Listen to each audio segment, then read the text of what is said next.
Yung sahod ng mga manggagawa, hindi rin nila maintindihan. Bakit kaya ganun ang sahod namin? Tatawid lang kami, nag-iba na agad. Kaya nga regional tripartite, negosyante, manggagawa, gobyerno. Pero sa kalakaran po, for the past 36 years, hindi naman ako magsusorry. Talagang pumapaling ang gobyerno pabor sa mga negosyante, hindi sa mga manggagawa. Isipin nyo, sa loob ng export processing zone, magkaiba ng presyo yung sahod ng iba't ibang factories dahil ang tinitingnan nila yung location nila, pero isang bilog lang ng export processing zone yung kanilang pinagtatrabahuhan. Tama po yun. Yeah, that's why earlier I said we are registering our continuing opposition with the regional wage fixing mechanism because it is illogical.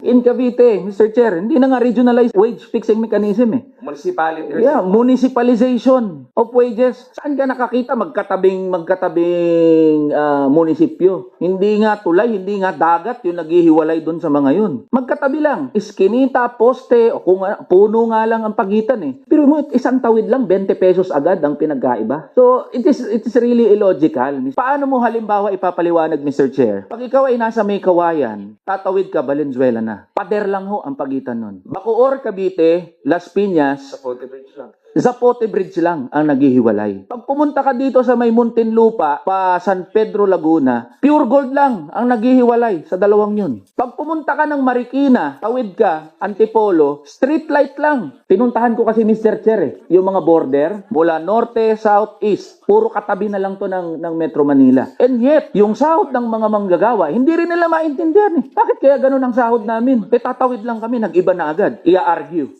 the cost of living ng mga manggagawa. Mr. Chair, hindi rin kami naniniwala nung tumawid ba ako ng kalsada, tinawid ko yung poste, yung tulay.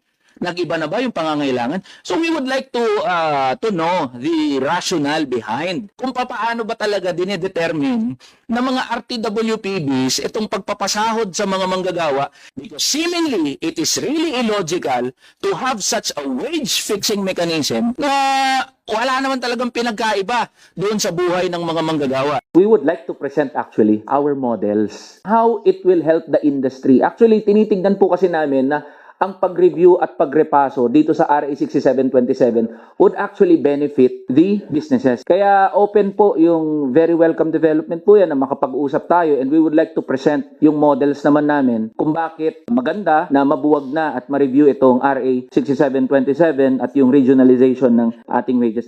Tara na, kamanggagawa!